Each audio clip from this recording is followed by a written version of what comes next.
My fiancé stopped the wedding ceremony mid-vows to live stream because the lighting was perfect. She ignored the officiant. I whispered to my best man, "Start the car." I walked out, leaving her at the altar talking to her chat. She only realized I left when the comments asked, "Where's the groom?"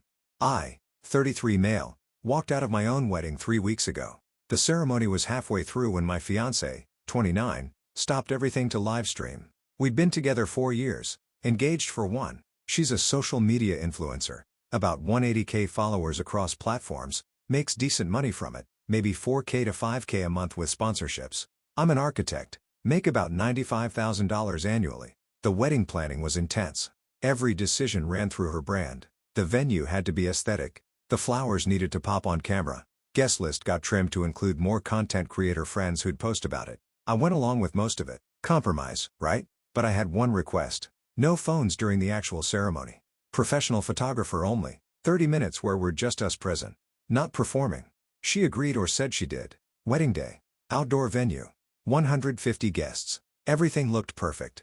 I'm standing at the altar. She's walking down the aisle. Gorgeous. My best man's beside me. The officiant starts. We get to the vows. I go first. I'd written them myself. Nothing fancy, just honest about partnership, building a life together, being there through the boring Tuesday nights and the exciting adventures. Her eyes were watering. I thought they were happy tears. Then it's her turn. She starts reading, gets maybe 3 sentences in. Then she stops, reaches into her bouquet, pulls out her phone. I blink. "What are you?" "Hold on, babe." She says, not to me, to her phone. She's opening her live stream app. The officiant clears his throat.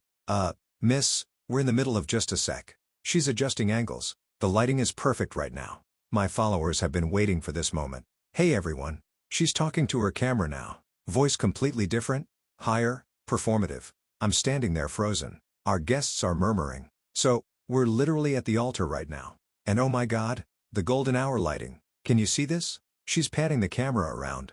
This is the moment you've all been asking about. The applicant tries again. "Ma'am, we need to continue the ceremony." "1 sec." She's reading comments now. "You look stunning." "Thank you, babe. Is that the dress from the sneak peek?" "Yes." "Custom designed by." I turned to my best man, whispered, "Start the car." He looked at me. "What?" "Start the car." He's smart. Didn't argue. Just nodded and quietly moved toward the back. I stood there another minute. She's still live streaming, responding to comments, showing off her dress, the venue, the flowers.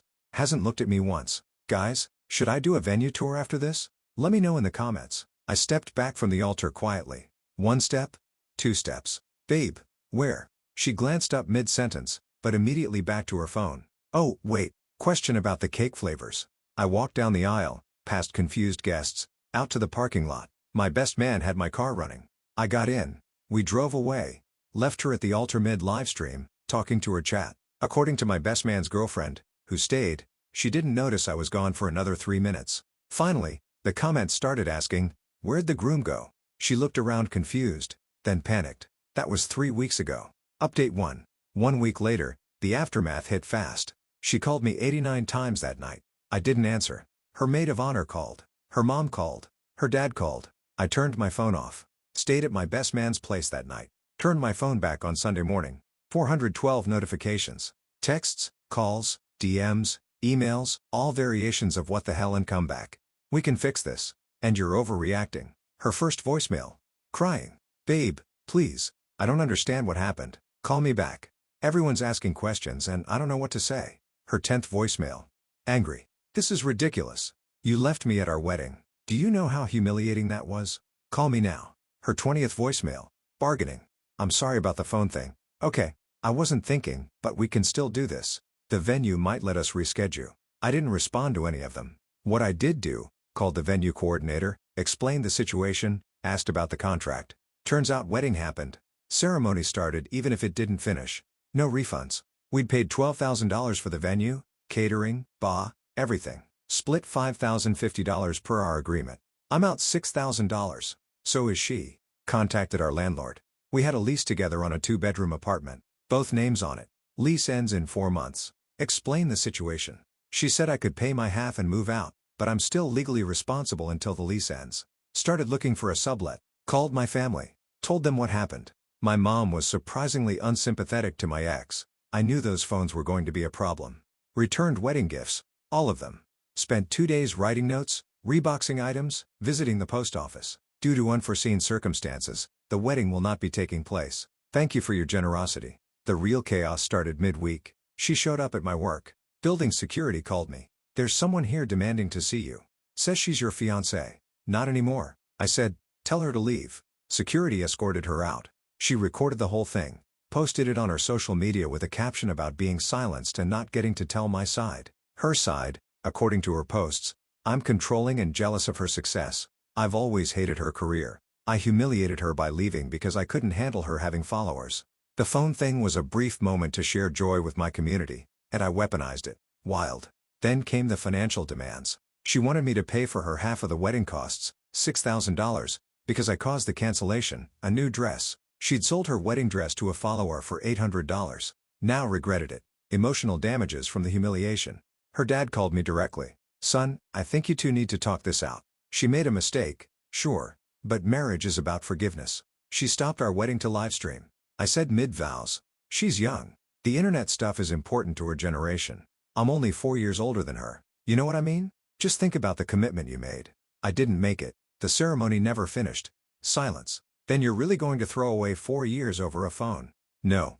I'm ending it because she prioritized strangers online over the person standing in front of her at our wedding. He sighed. Your decision, but you'll regret this. I hung up. The artifact situation came up that week. I'd commissioned custom wedding vows, both hers and mine, written in calligraphy on handmade paper, framed in matching oak frames.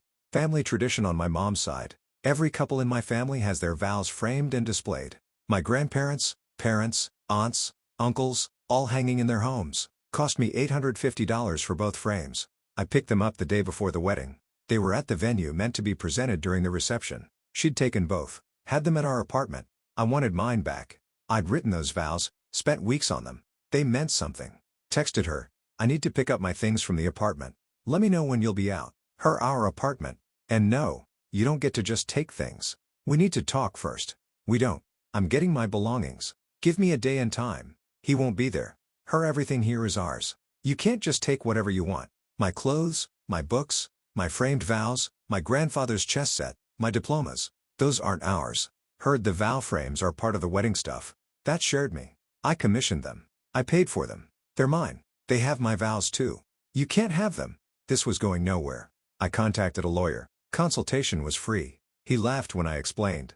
Get the police to escort you for a civil standby. It's your legal residence. You can retrieve your personal property. Make a list beforehand.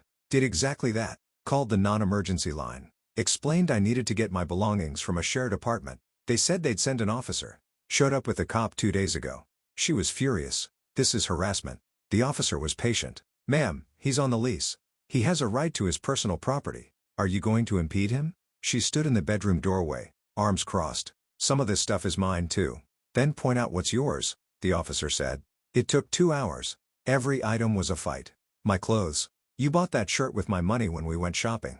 I hadn't. My books. We read those together. We didn't.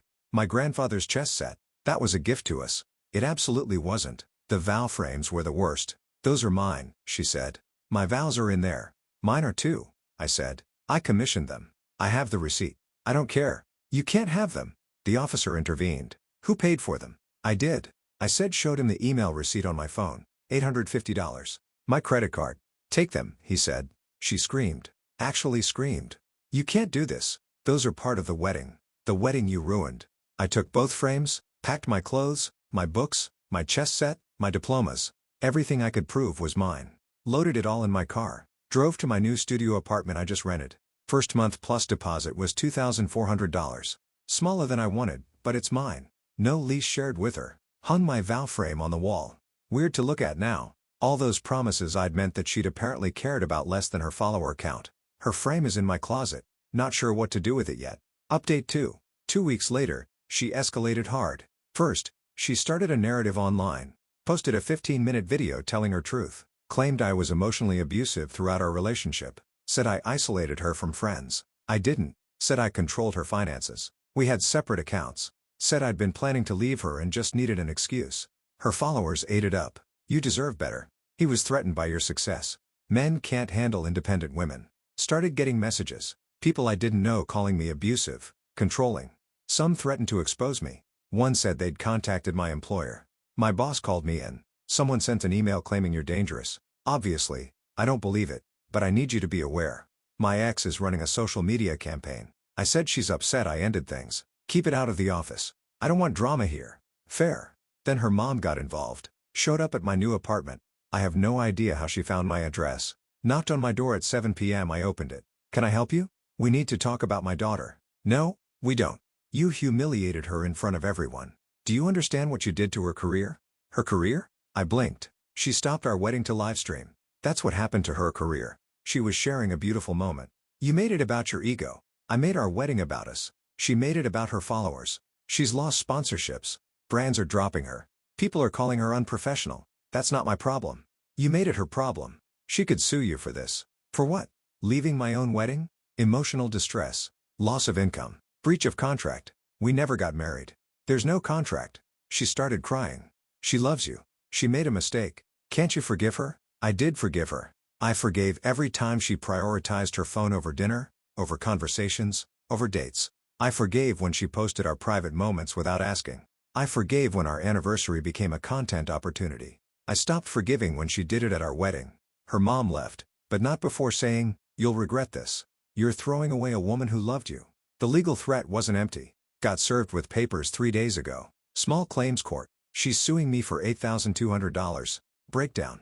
$6,000 for her half of wedding costs. $1,200 for emotional damages. $1,000 for lost income from canceled wedding content. My lawyer, who I'm now paying $200, found it hilarious. She has no case. You can't sue someone for leaving a wedding. That's not how contracts work. What about the wedding costs? You both signed a contract with the venue. You're both liable for your portions. She paid hers, you paid yours. She's trying to double dip. Court date is in 6 weeks. Meanwhile, the actual consequences of her actions started showing up.